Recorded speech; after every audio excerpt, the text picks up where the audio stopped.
O Evangelho segundo o Espiritismo de Allan Kardec, introdução, continuação. A autoridade da doutrina espírita, controle universal do ensino dos espíritos.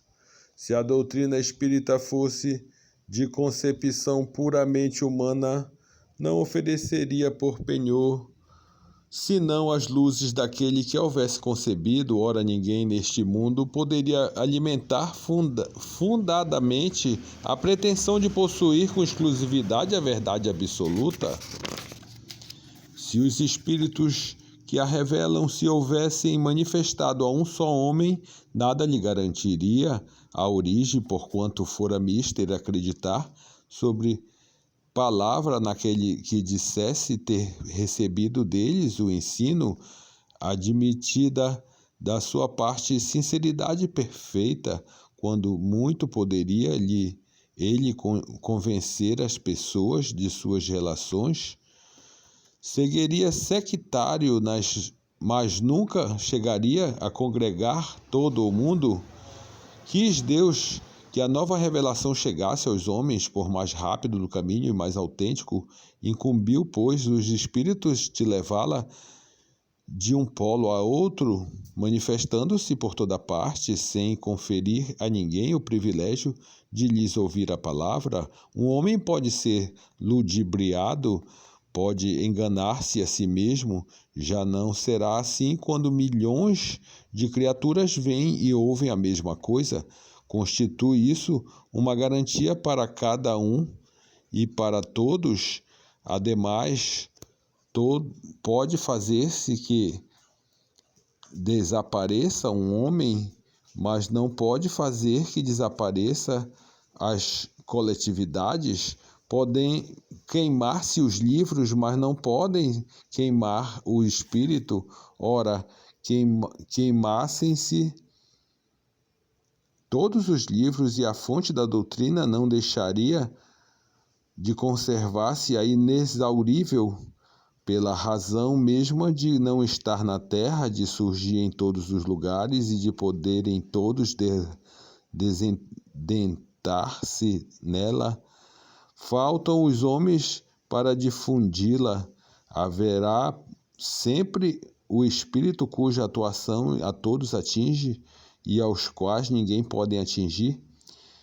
São, pois, os próprios espíritos que fazem a propagação com o auxílio dos inúmeros médios, que também os espíritos vão suscitando de todos os lados. Se tivesse havido unicamente um intérprete, mas por mais favorecido que fosse, o espírito mal seria conhecido, qualquer que fosse a classe e a que pertencesse. Tal intérprete haverá sido objeto das prevenções de muita gente e nem todas as nações o teriam aceitado, ao passo que os espíritos se comunicam em todos os pontos da terra, a todos os povos e todas as seitas e todos os partidos, e todos os aceitam. O espiritismo não tem nacionalidade, não faz parte de nenhum culto existente, nenhuma classe social o impõe, visto que qualquer pessoa pode receber as instruções de seus parentes e amigos do além-túmulo. Cumpre seja assim, para que ela possa conduzir todos os homens à fraternidade. Se não se mantivesse em terreno neutro, alimentaria as dissensões em vez de apaziguá-las.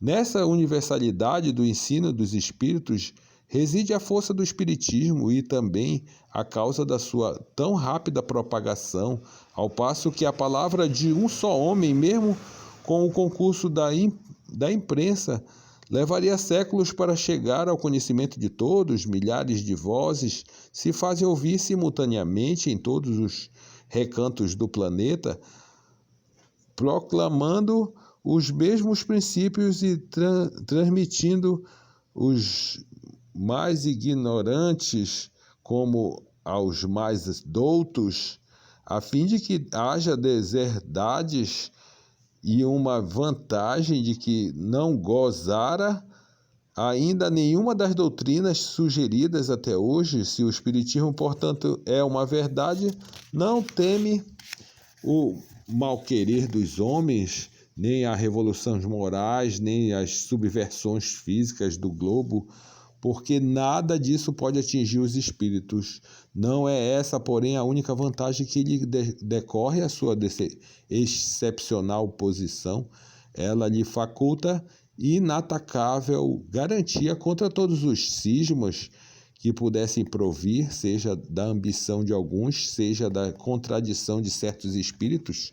Tais contradições, não há negar, são um escolho, mas que traz consigo o remédio ao lado do mal. Sabe-se que os espíritos, em virtude das diferenças entre as suas capacidades, longe se acham de estar individualmente considerados na posse de toda a verdade, que nem todos é dado penetrar certos mistérios, mas o saber de cada um deles é proporcional à sua depuração, que os espíritos vulgares, mas não sabem de que muitos homens, que entre eles, como entre estes, há presunçosos e sofômanos, que julgam saber o que ignoram, sistemáticos, que tomam por verdade as suas ideias, enfim, que só os espíritos da categoria mais elevada, os que já estão completamente desmaterializados, se encontram despidos das ideias e preconceitos terrenos, mas também é sabido que os espíritos enganadores não escrupulizam em tomar nomes que lhes não pertencem para impingirem suas utopias. Daí resulta que, com a relação de tudo o que seja fora do âmbito do ensino exclusivamente moral, as revelações que cada um possa receber terão caráter individual, sem cunho e de autenticidade, que devem ser consideradas opiniões pessoais de tal e qual espírito, e que imprudente for aceitá-la e propagá-las levianamente como verdades absolutas. O primeiro exame comprobativo é, pois, sem contradita, e o da razão, da qual cumpre se submeta sem excesso tudo o que venha dos espíritos, toda a teoria e manifesta contradição com o bom senso, com uma lógica rigorosa e com os dados positivos já adquiridos, deve ser rejeitada, por mais respeitável que seja o nome que traga como assinatura incompleta, porém ficará esse exame, em muitos casos, por efeito da falta de luzes de certas pessoas e de tendências de não poucas a tomar as próprias opiniões como juízes únicos da verdade. Assim sendo que hão de fazer aqueles que não depositam confiança absoluta em si mesmo, buscar o parecer da maioria é tomar por guia a opinião desta, de tal modo é que se deve proceder em face do que digam os espíritos, que são os primeiros a nos fornecer os meios de consegui-lo.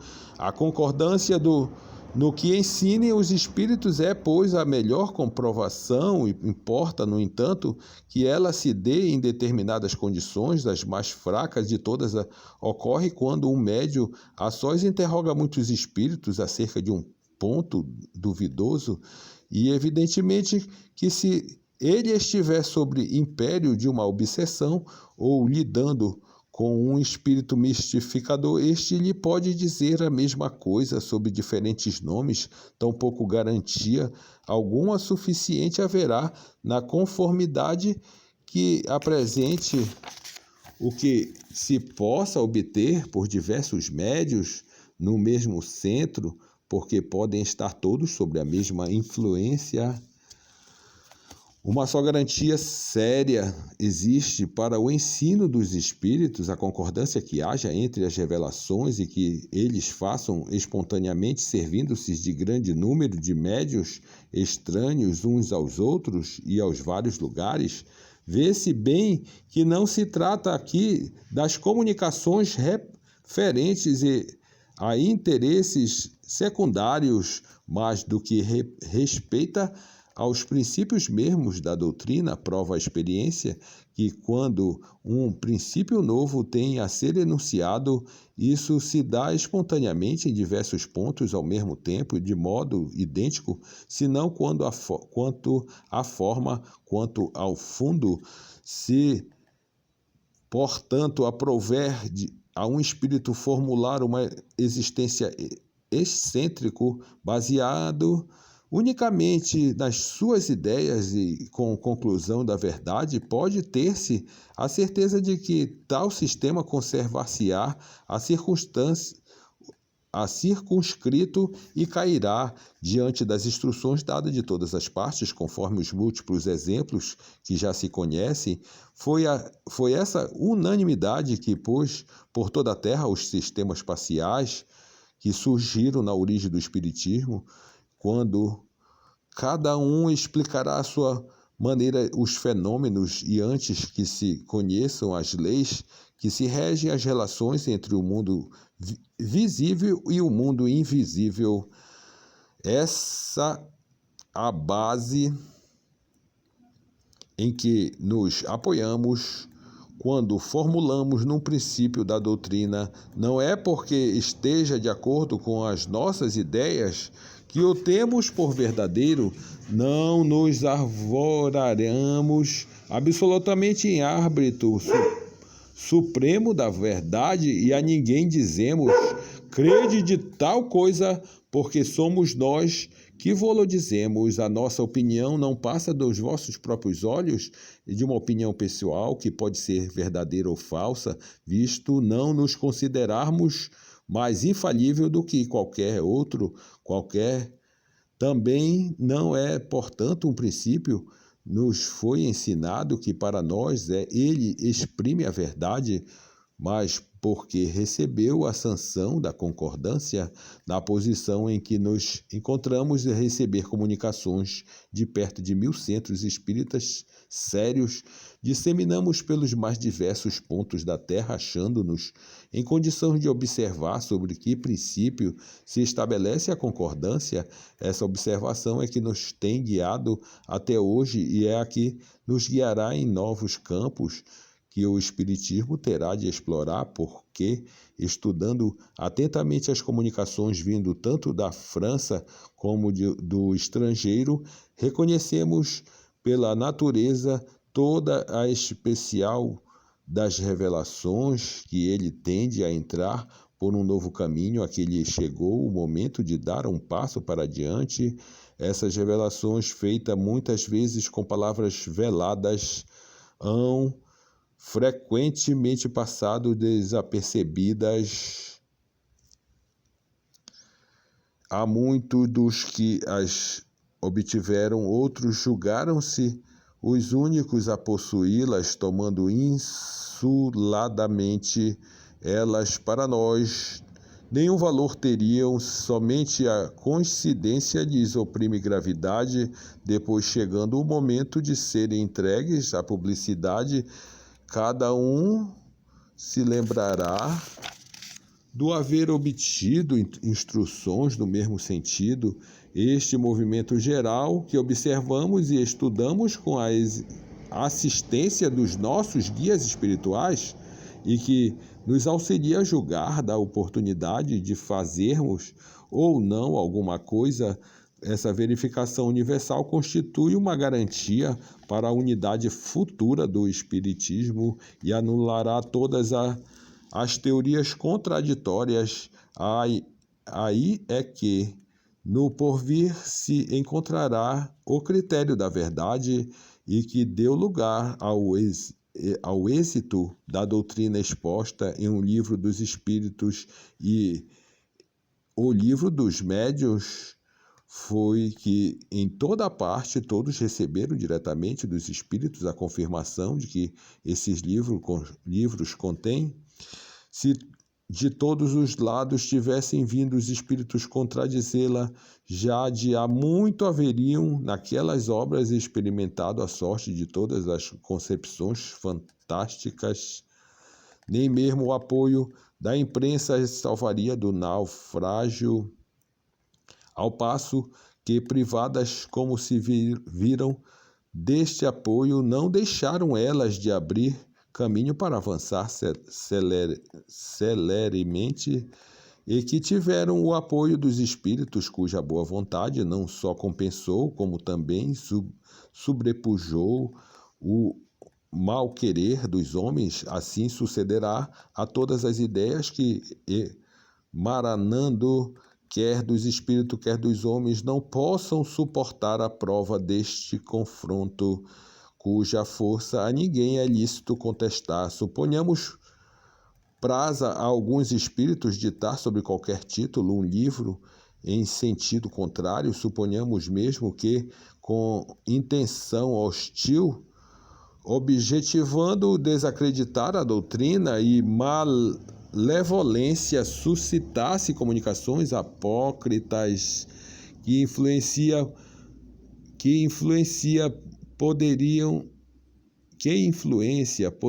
exercer tais escritos, desde que todos os lados os desmentissem os espíritos, e com a adesão destes que se deve garantir aquele que se queira lançar em seu nome um sistema qualquer do sistema de um só de todos, medeia a distância que vai da unidade ao infinito, que poderão conseguir os argumentos dos detratores sobre a opinião das massas, quando milhões de vozes amigas provinda do espaço que façam ouvir de todos os recantos do universo e no seio das famílias a inflamá-los.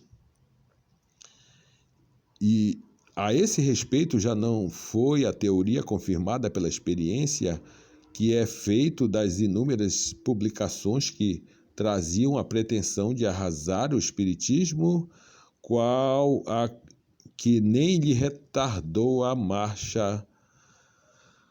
Até agora não se considera a questão desse ponto de vista, sem contestação, um dos mais graves. Cada um contou consigo sem contar com os espíritos.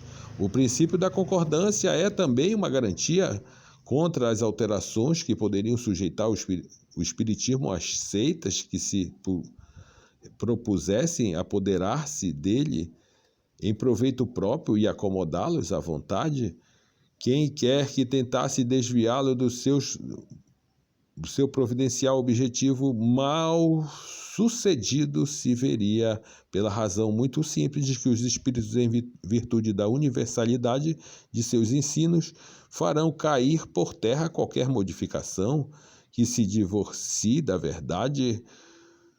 De tudo isso ressalta uma verdade capital, a de que aquele que quisesse opor-se à corrente de ideias estabelecidas e sancionadas poderia, é certo, causar uma pequena perturbação local e momentânea, nunca, porém, dominar o conjunto mesmo no presente, nem ainda menos no futuro. Também ressalta que as instruções dadas pelos espíritos sobre os pontos ainda não elucidados da doutrina não constituirão lei, enquanto essa instrução permanecem insuladas, que elas não devem, por conseguinte, ser aceitas, senão sob todas as reservas e a título de esclarecimento. Daí a necessidade da maior prudência em dar-lhes publicidade, acaso se julgue conveniente publicá-las. Importa não as apresentar senão como opiniões individuais, mas ao menos prováveis, porém carecendo sempre de confirmação. Essa confirmação é que se precisa aguardar antes de apresentar um princípio como verdade absoluta, a menos se queira ser acusado de leviandade ou de credulidade irrefletida, como extrema sabedoria, procedem os espíritos superiores às suas revelações.